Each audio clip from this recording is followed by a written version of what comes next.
अस्सलाम वालेकुम everyone, welcome to my YouTube channel. Hope से आप सब खैरियत से होंगे।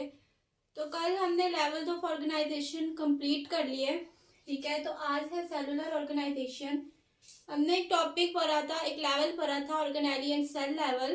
तो यहाँ पे बेसिकली उसी लेवल को डिटेल में डिस्कस किया गया है कि अब सेल को किस तरह से हम ऑर्गेनाइज कर सकते हैं या सेल की तरतीब से किस तरह के ऑर्गेनिजम्स बन सकते हैं।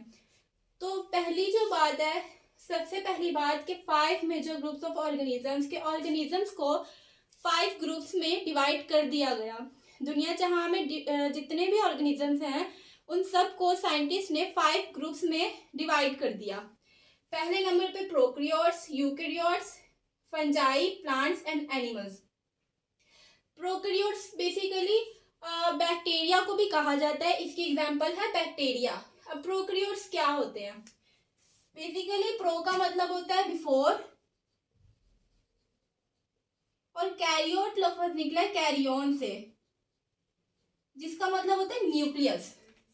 तो प्रोकैरियोट का मतलब बिफोर न्यूक्लियस। मतलब अब अगर आप साइंस को देखें तो साइंस ये कहती है कि दुनिया में सबसे पहले बैक्टीरिया आया, लेकिन अगर हम इस्लामिक पॉइंट ऑफ व्यू से देखें तो हम कहते हैं कि सबसे पहले हजरत आदम आए थे, लेकिन साइंस ये कहती है कि दुनिया में सबसे पहले बैक्टीरिया आया, फिर वक्त के साथ साथ उसमें तब्दीली होती गई और डिफरेंट ऑर्गेनिजम्स जो है वो बनते गए, ठीक है।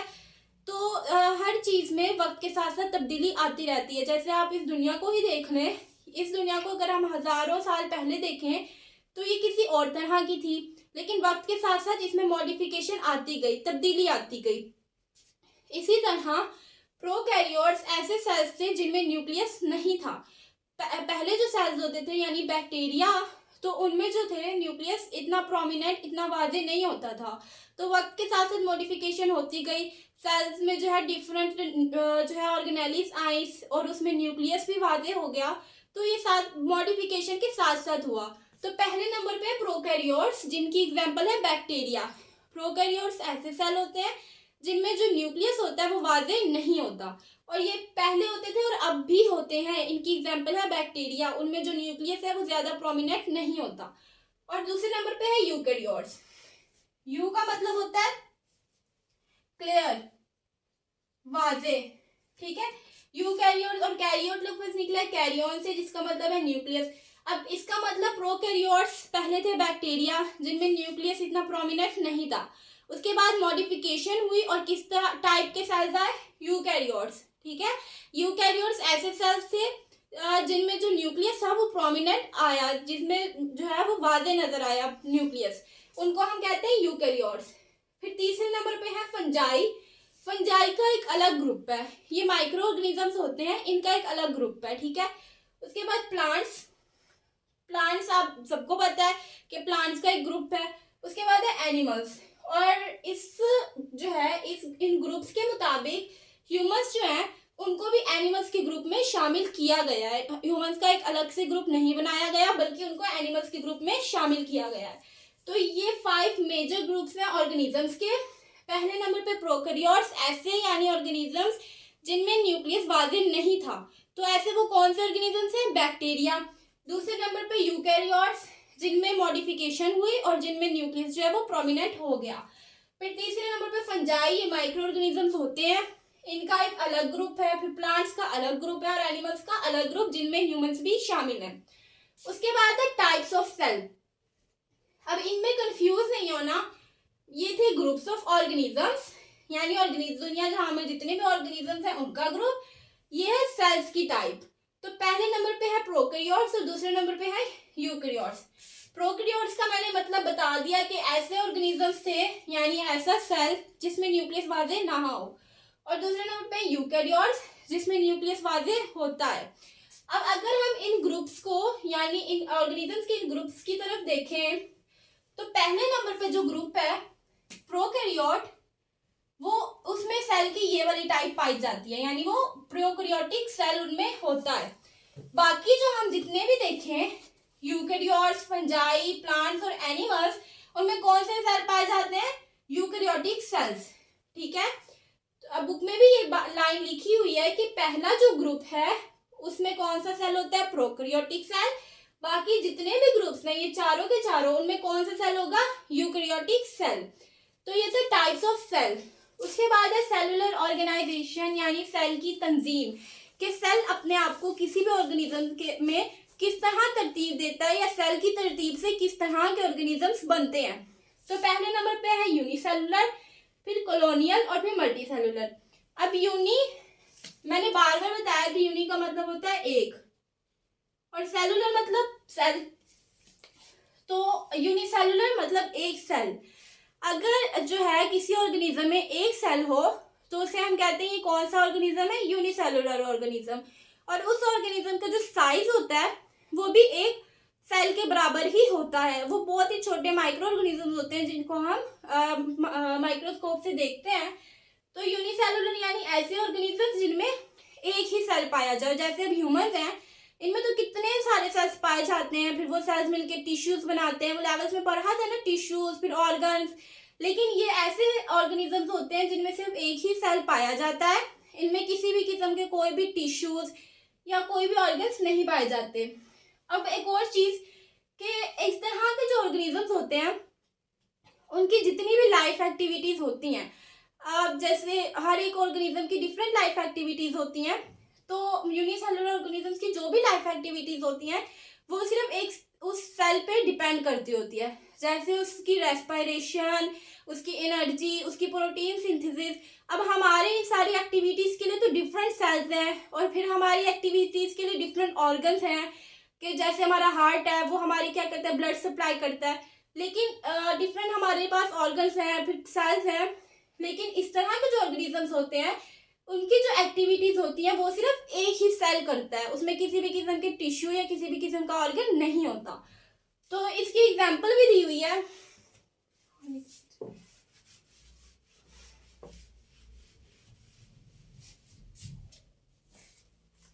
यूनिसेलुलर की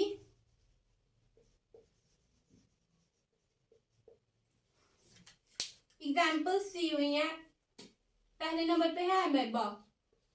इसको एमोएबा नहीं पढ़ना, ये अमेबा ही होता है। फिर पैरामीशियम और फिर यूग्लिना। इनकी साथ में डायग्राम्स भी बनानी है, जैसे कि मैंने पेपर प्रेजेंटेशन सिखाई थी। तो एक और चीज यहाँ पे सीखने वाली बात ये है कि बायोलॉजी में जो है डायग्राम्स बहुत ज्यादा मैटर करती हैं, यानी वो भी प्रेजेंटेशन में ही आ जाती हैं। अगर आप ज्यादा से ज्यादा डायग्राम्स बनाएंगे तो उससे भी आपके पेपर में नीटनेस आती है, और इसकी वजह से आपके मार्क्स भी बढ़ जाते हैं। तो आपने कोशिश करनी है कि अगर किसी भी शॉर्ट में या किसी भी लॉन्ग में जो भी डायग्राम ऐड होती है ना, उसको ऐड करने की कोशिश किया करें। तो डायग्राम्स की प्रैक्टिस आपने शुरू में ही स्टार्ट कर देनी है। तो अमेबा की डायग्राम कोई मुश्किल नहीं, उल्टा सीधा कोई सा भी स्ट्रक्चर बना ले और दरम्यान में एक न्यूक्लियस बना ले, ठीक है। जैसे हम एक हाफ फ्राई एग बनाते होते ना बचपन में, उसकी ड्राइंग करते थे, तो वैसे ही ये अमेबा है। उसके बाद यूग्लिना में इस तरह से एक फिश टाइप स्ट्रक्चर बनाए, यहां से इसकी एक टेल निकाल लगा दें। बस ये था यूग्लिना का स्ट्रक्चर। और पैरामीशियम का भी सेम कुछ इसी टाइप का है।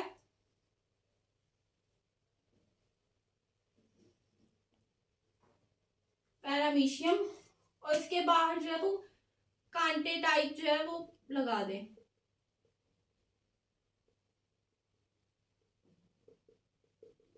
ये था पैरामीशियम की डायग्राम। तो इस तरह कोशिश करनी है कि डायग्राम्स आपने ऐड करनी है, शॉर्ट क्वेश्चन हो या लॉन्ग क्वेश्चन। तो ये थे यूनिसेलुलर। अब दूसरे नंबर पे है कॉलोनियल।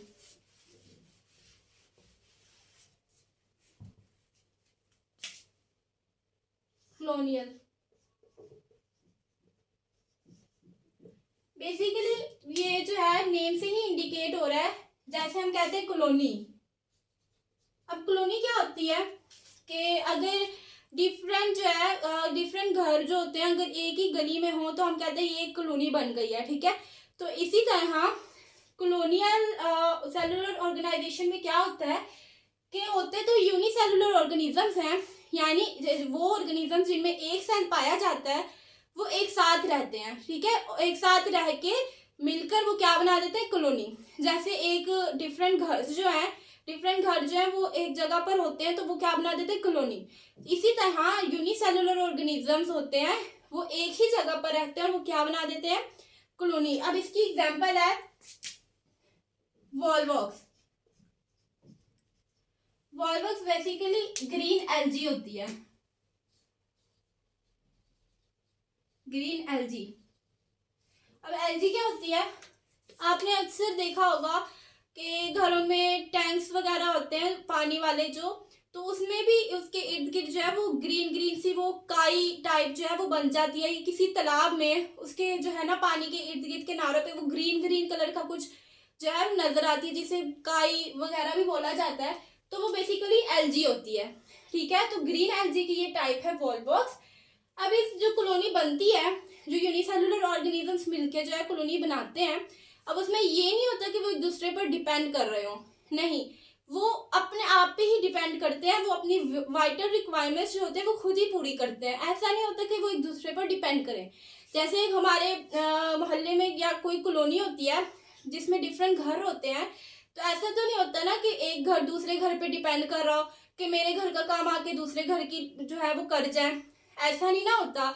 हर घर जो है अपनी रिक्वायरमेंट्स, अपनी ज़रूरियात खुद पूरी करता है। वो अलग बात है कि जो है वो एक जगह पर रहकर कॉलोनी बना देते हैं, लेकिन जो उनकी ज़रूरियात, उनकी रिक्वायरमेंट्स, उनके जो काम होते हैं वो खुद ही पूरे करते हैं। इसी तरह जो यूनिसेलुलर ऑर्गेनिजम्स होते हैं वो भी मिलकर, नो डाउट वो बनाते तो कॉलोनी है, लेकिन जो वो अपनी रिक्वायरमेंट्स होते हैं वो खुद ही पूरे करते हैं, वो किसी दूसरे यूनिसेलुलर ऑर्गेनिज्म पर डिपेंड नहीं करते। तो ये थे कॉलोनियल।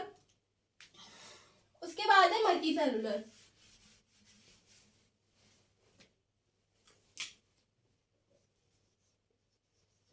मल्टी सेलुलर, मल्टी मतलब मैनी। अब इसमें कौन आ सकते हैं, ऑब्वियसली एनिमल्स होंगे, इनमें प्लांट्स होंगे, ह्यूमंस। कि हम मतलब ह्यूमंस को ही देख लें, इनमें बहुत सारे सेल्स पाए जाते हैं, ठीक है, ट्रिलियंस ऑफ सेल इनमें पाए जाते हैं, जो कि सेल मिलके फिर टिश्यू और ऑर्गन्स वगैरह बना देते हैं। तो मल्टी सेलुलर यानी ऐसे ऑर्गेनिज्म, मल्टी सेलुलर ऑर्गेनिज्म ऐसे ऑर्गेनिजम्स होते हैं जिनमें बहुत सारे सेल पाए जाएं। तो बुक में 2 एग्जांपल्स दी हुई हैं, फ्रॉग की, जो कि क्या है, एक एनिमल, और दूसरे नंबर पे मस्टर्ड प्लांट।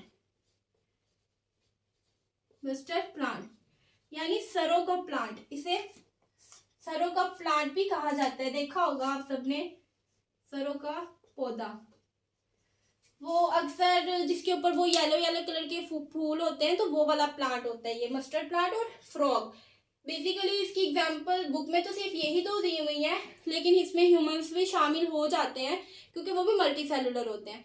तो ये थी सेलुलर ऑर्गेनाइजेशन। इसके अलावा एक और चीज़ कि जैसे अगर किसी सेल में यूकैरियोटिक सेल पाया जाए तो उसे हम क्या कहते हैं, यूकैरियोटिक ऑर्गेनिज्म, ठीक है। और अगर किसी ऑर्गेनिज्म में प्रोकैरियोटिक सेल पाया जाए तो उस ऑर्गेनिज्म को हम कहेंगे प्रोकैरियोटिक ऑर्गेनिज्म, ठीक है। या फिर अगर यूनिसेलुलर ऑर्गेनिज्म या यूनिसेल पाया जाए किसी भी ऑर्गेनिज्म में तो हम उसे कहते हैं यूनिसेलुलर ऑर्गेनिज्म। मल्टी सेल्स पाए जाए तो हम कहते हैं ये मल्टी सेलुलर ऑर्गेनिज्म है। तो इस तरह उनकी सेल की बुनियाद पर उन ऑर्गेनिजम्स का नेम भी रख दिया जाता है। तो ये तो सेलुलर ऑर्गेनाइजेशन।